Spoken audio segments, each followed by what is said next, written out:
My heart's been ripped wide open. So many mixed emotions.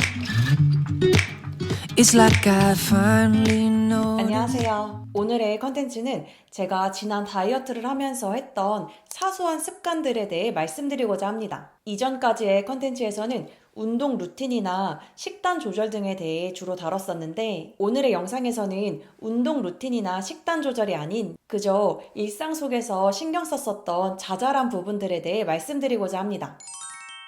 첫 번째로 주말에 백화점 다니기입니다. 저는 다이어트를 할 때 스타필드나 코스트코, 트레이더스 등 대형 쇼핑몰을 매주 갔었습니다.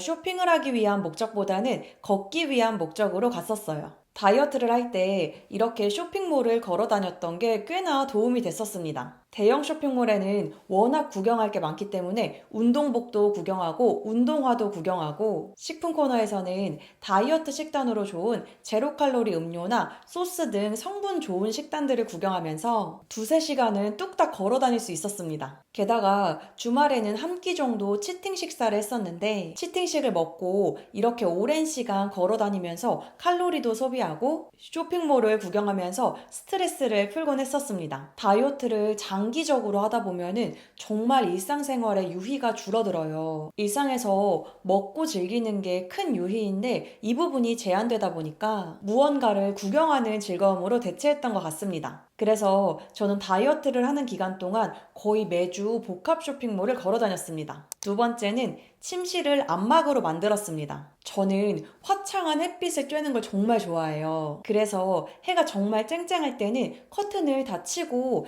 햇빛을 쐬는 걸 굉장히 좋아하는데 그럼에도 불구하고 제가 자는 침실은 정말 빛이 하나도 안 들어올 정도로 안막 커튼과 안막 블라인드를 설치했습니다. 제가 이렇게 한 이유는 수면의 질을 높이기 위해서인데 깊은 수면은 다양한 염증 수치와 스트레스 수치를 낮춰주고 정상적인 호르몬 분비 등 많은 부분에서 이점이 있는데 저는 이러한 부분이 다이어트와 연관되어 있다고 생각해서 제가 자는 방에는 안막 커튼과 안막 블라인드가 설치되어 있습니다. 요즘 같은 시기에는 아침 7시만 돼도 해가 밝게 떠서 굉장히 햇빛이 세게 들어오는데 제가 취침을 하는 시간에는 이런 빛들을 다 차단해서 제가 자려고 정해놓은 수면 시간만큼은 빛의 방해 없이 수면을 깊게 하고 있습니다. 저의 평균 수면 시간은 적게는 6시간, 많게는 8시간을 취하고 있는데 수면하는 동안 빛을 차단해서 수면을 깊게 하고 난 뒤로는 정말 엄청나게 만족을 하고 있고 수면의 깊이가 달라지니까 다이어트도 다이어트지만 일상의 전반적인 생활에도 영향을 크게 주고 있습니다. 정말 너무너무 추천드립니다. 세 번째는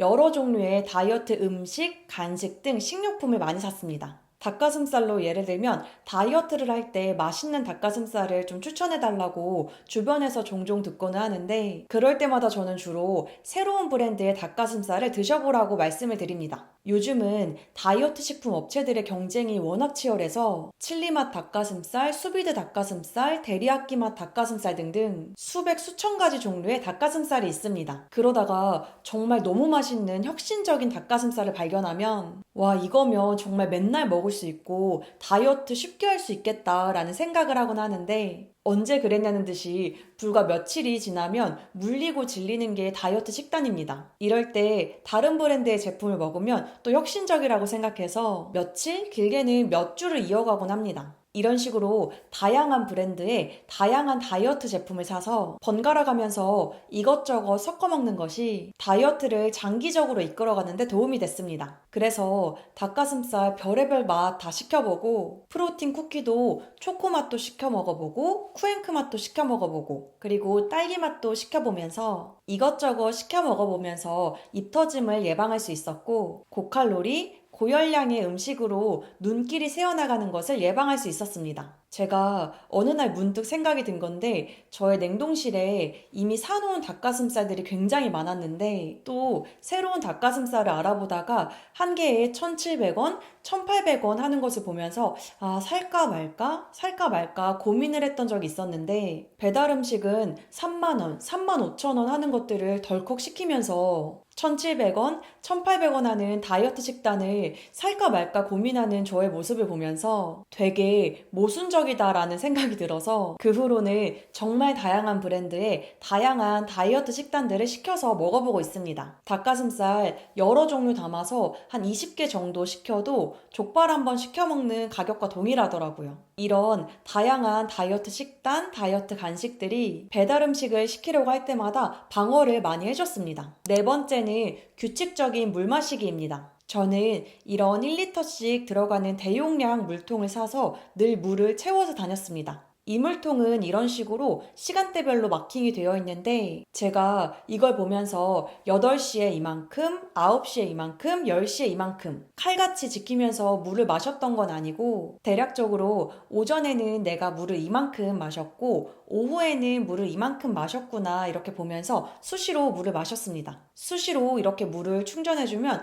거짓 배고픔 같은 게 안 느껴졌고 소량이지만 소변을 볼 때도 칼로리가 소비되고 충분한 수분은 다이어트, 신체 건강뿐 아니라 피부 미용에도 좋고 장점들이 정말 많아서 저는 이렇게 큰 물통을 늘 소지하고 다녔습니다. 집에서 외출할 때 가득 채워서 나갔고 첫 번째 습관으로 말씀드렸던 백화점을 걸어 다닐 때도 마셨고 그러다가 다 마시면 백화점에 있는 정수기에서 물을 다시 채워서 늘 지니고 다녔습니다. 이렇게 주기적으로 물을 마시면 본식사를 할 때도 폭식을 막아주는 효과도 있었습니다. 가끔씩은 허브티나 캐모마일 같은 티백을 우려서 다니곤 했었습니다. 마지막으로 5번째는 애플워치를 적극 활용했었습니다. 저는 일상생활을 할 때, 운동을 할 때 늘 애플워치를 차고 다닙니다. 이 애플워치를 통해서 제가 하루에 얼마만큼 걷고 활동을 얼마만큼 하는지 알 수 있고 운동을 할 때는 심박수를 체킹하면서 저의 운동 강도를 파악하여 적당한 운동 강도를 유지해서 이끌어 나가는 데 도움을 받고 있습니다. 유산소 운동을 할 때는 물론이고 근력 운동을 할 때도 심박수를 체크하면서 저의 운동 강도나 컨디션을 파악하면서 활용했습니다. 또한 애플워치는 제가 차고 있는 동안 했던 모든 활동들을 기록해줘서 하루하루 제가 몇 걸음을 걸었고 활동은 얼마나 했고 칼로리 소모는 얼마나 했는지 날마다 기록해줘서 다이어트를 하면서 중간중간 활동량을 체크해보고 다이어트가 잘 될 때, 안 될 때를 비교해볼 수 있었습니다. 예를 들면 8월 27일 이때는 16,213보를 걸었고 다음날은 27,784보를 걸었고 칼로리는 768칼로리를 썼습니다. 그런데 다음 주인 9월 4일은 지난주와 다르게 4,114보를 걸었고 칼로리 소모도 적어서 지난주보다 이번 주에 활동량이 적어서 다이어트가 더디구나 생각하고 비교하면서 다이어트 페이스 조절을 했었습니다. 그리고 하루하루 기록이 되는 뿌듯함 때문에 이 애플워치를 매일 차고 활동하고 있습니다. 이런 식으로 저는 장기 다이어트를 하면서 운동, 식단과는 별개로 일상 속에서 작은 습관들을 만들어서 실천했었고 이런 부분들이 작지만 여러 가지 습관들이 모여서 다이어트에 큰 도움이 됐었습니다. 사실 다이어트를 하면 힘들고 지루한 나날들이 많은데 이런 작은 습관과 같은 본인만의 루틴을 만들어서 지켜나가는 것이 직접적인 도움도 되지만 내가 만들어 놓은 루틴들을 지켜나가는 데서 오는 성취감들이 모여서 힘든 다이어트를 이끌어 나가는데 원동력이 되었습니다. 오늘의 영상은 여기까지입니다. 오늘도 저의 영상을 시청해 주셔서 감사합니다.